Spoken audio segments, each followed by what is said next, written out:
अस्सलाम वालेकुम नाज़रीन, आप देखिए मल्टी न्यूज़ नेटवर्क चैनल और मैं हूं आपका होस्ट फैसल मीर। आज हम जनाब आवाम में एक दफ़ा फिर से आए हैं और इनसे पूछेंगे इनका साल 2022 कैसा रहा और 2023 से क्या उम्मीदें वाबस्ता हैं। नाज़रीन इस वक्त हम मौजूद हैं जी क्रीम ब्लॉक मार्केट में और यहाँ पर दुकानदारों से भी गपशप करते हैं, देखते हैं उनका 2022 कैसा रहा और 2023 से वो क्या उम्मीदें वाबस्ता किए हुए हैं। अस्सलाम वालेकुम। वालेकुम अस्सलाम।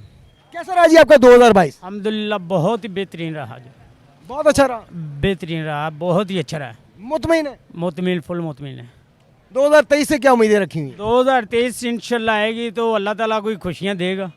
तो आगे से सर्दी आपको पता भी है, क्या किन खुशियों की उम्मीद करते हैं? कोई बंदा कारोबार सेट हो जाती है, हालात थोड़े से सेट हो जाते हैं। अभी तो थोड़े से अभी आप कह रहे हैं 2022 बड़ा अच्छा गुजरा, अभी तक आपके हालात सेट नहीं हुए और आप कह रहे हैं अच्छा गुजरा। वो ऐसी है हालात। ये देखिए आपके सामने जो एलिए वाले पड़ जाती है, इसलिए फिर बाहर खड़े होके आवाज़ें लगानी पड़ती है। ये चीज़ जो है ना, ये हमारे लिए बहुत मुश्किल है। ठीक है, ये हम कर नहीं सकते। तो ऊपर से महंगाई भी इतनी थी तो वो आपको बता नहीं सकते। बाकी फिर भी अल्हम्दुलिल्लाह हमने अपने आप को कवर किया है, ठीक है, जैसे भी किया है। तो लिहाजा कवर करना बहुत जरूरी है वरना ठंड लग जाती। हाँ, जारी बात है सर, ठंड लग जाती है, बंदा बाहर हो जाता है, घर में पड़ा रहेगा, फिर कमाएगा कैसे, बच्चों को कैसे खिलाएगा, ये भी देखें ना आप। बिल्कुल सर। तो 2022 का सबसे अच्छा मोमेंट क्या रहा है आपका?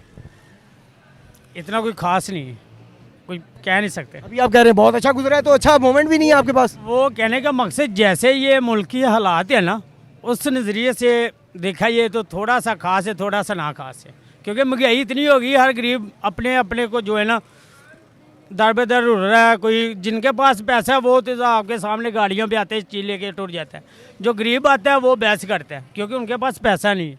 वो जब उनके हालात सेट होंगे तो आगे दुकानदारों के भी हालात सेट होंगे। अस्सलाम वालेकुम। वालेकुम सलाम जी। कैसा गुजरा जनाब आपका साल 2022? जी अल्लाह का शुक्र है, अच्छा ही गुजरा है।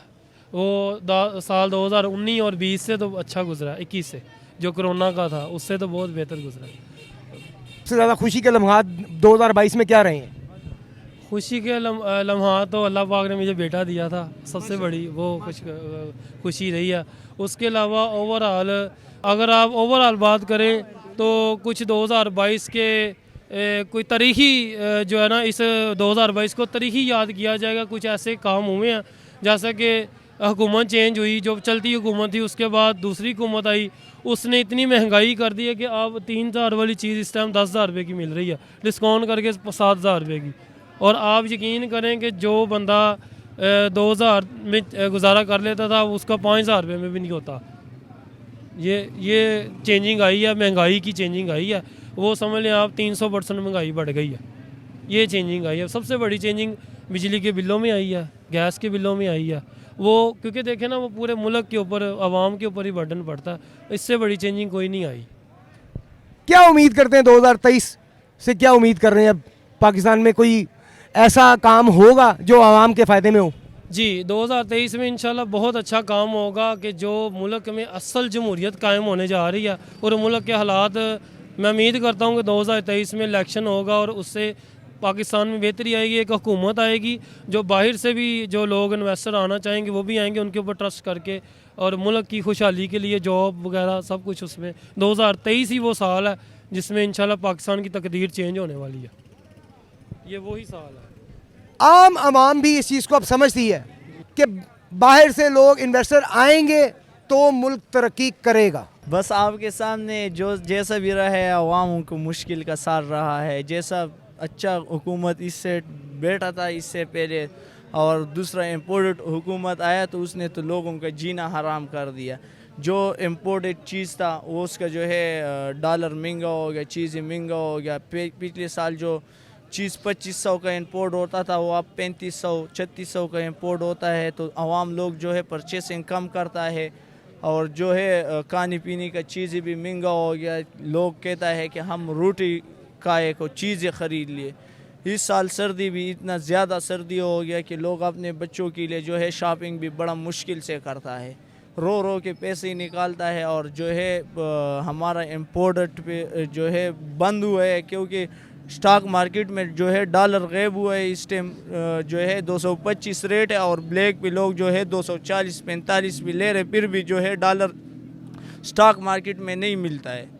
तो 2023 में इंशाल्लाह हम उम्मीद करता है जब हुकूमत चेंज होगा, एक नवा ख्वाब, एक नवा सोच लेके आएंगे पाकिस्तान के लिए, पाकिस्तान का मुक़द्दर चेंज करेंगे।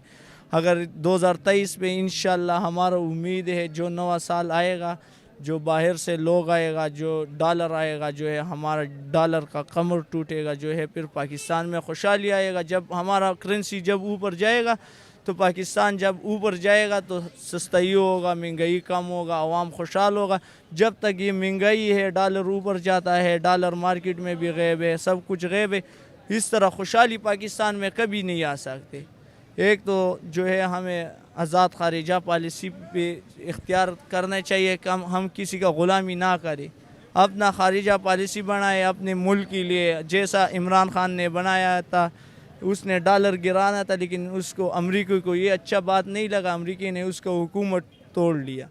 तो इंशाल्लाह 2023 में फिर खान साहब से उम्मीद है कि वो आ जाएगा, इंशाल्लाह मुल्क को बहुत आगे ले जाएगा। और उससे जो है एक ही लीडर का जो है अब बाकी है वो इमरान खान, जो भुट्टो के बाद लीडर था वो इमरान खान है। और इमरान खान जब जीतेगा इलेक्शन तो इंशाल्लाह पाकिस्तान बहुत ऊपर जाएगा, बहुत जल्दी तरक्की पे जाएगा। जब 3.5 साल में जिस 71 साल पाकिस्तान बनने में हुए है, उसमें जो है जिस तरह कारकर्दगी सब देख लो तो इमरान खान का 3.5 साल का कारकर्दगी बहुत बेहतर है। और आजकल तो सोशल मीडिया का ज़माना है, उसमें आप देख लो सब कुछ सामने आ जाएगा। अब हमारा एक्सपोर्ट कम हो गया, बाहर माल नहीं जाते, इंपोर्ट ज़्यादा हो गया, तो लोग बहुत परेशान है। जब पाकिस्तान में डॉलर गायब हो जाता है और बाहर का हमारा पैसा गिरना शुरू होता है तो लोगों का जीना बहुत मुश्किल होता है। जी बस अच्छा ही गुजरा है, लेकिन महंगाई बहुत है, उस हिसाब से देखा जाए तो बस 50-50 है, अच्छा भी गुजरा नहीं भी अच्छा गुजरा। क्योंकि आपको पता है ये महंगाई बहुत है, हम कपड़ा इतना महंगा हो गया, हम मार्केट से कपड़ा बनवाते हैं फैक्ट्री से तो वो बहुत महंगा बनता है, आगे हम सेल करते हैं तो फिर गाहक बहस करता है कि आप इतना महंगा हमें बेचने, तो जब हमें पीछे से इतना महंगा बन के आएगा तो हम आगे महंगा ही सेल करेंगे ना। बस यही है कि गुजारिश है कि हुकूमत से कि ये महंगाई को काबू में करें। ऊपर से ये LDO वाले ने स्टॉल्स भी ख़त्म करवा दिए, जिसकी वजह से हमें ज़्यादा मुश्किलात का सामना करना पड़ रहा है। 2022 का एज ए दुकानदार, एज ए ताजर, सबसे अच्छा लम्हा आपको कौन सा है? अगर देखा जाए तो कोई भी नहीं रहा, सारे हर दफ़ा मुश्किलात का सामना करना पड़ता है, कोई ना कोई रोज़ाना कोई ना कोई मुश्किलात में सामना करना पड़ता है, कोई नहीं फ़िलहाल अच्छा रहा। सबसे परेशान कुन लम्हा कौन सा रहा है? अब ये देखें ना, अब भी 2-3 दिन हुआ इन्होंने LDO वाले ने स्टॉल्स ख़त्म करवा दिए हैं, इसकी वजह से ज़्यादा मुश्किलात का सामना करना पड़ रहा है। अपनी बंदू को सिलेक्ट करके इक़्तिदार में लाते हैं, तो हमने एक उम्मीद करके एक बंदे को लाया था इक़्तिदार में 4 साल के लिए, आज़माया उसे, लोगों ने कहा इसको आज़मा के देख लेते हैं कि क्या पता पाकिस्तान के लिए कुछ नेक शगुन हो। लेकिन ये तो पिछले उनसे भी बड़ा बदतरीन निकला, जिसकी वजह से माशी बहरान आजकल आप देख रहे हैं, माशी बहरान इस आजकल तो हुकूमत PDM की है। हाँ, नो डाउट PDM की है। PDM को इस स्ट्रगल फेस पे लाके खड़ा करने के पीछे जो मैं समझता हूँ वो PTI की गवर्नमेंट। देखिए अब ये एक अपना पॉलिटिकल स्टांस जो होता है ना, हर बंदा अपना एक पॉलिटिकल स्टांस दे देता है, अपनी एक स्टेटमेंट दे देता है। अब PDM में तो एक खलबली है, पूरा एक वो बना हुआ है मिक्सचर लोगों का, तो उसमें PTI वाले पीपल्स पार्टी वाले अपना एक स्टांस रखते हैं, नून लीग वाले अपना एक स्टांस रखते हैं, और JOI वाले अपना एक स्टांस रखते हैं। वो अपना जो सियासत को चमकाने के लिए कुछ ना कुछ मीडिया पे चिपकाते रहते हैं। तो वो मैं नहीं समझता कि वो कहते हैं कि माशी बहरान का जो वो है वो इमरान खान नहीं है, ये मैं नहीं समझता। ये मेरी अपनी ज़ाती राय है।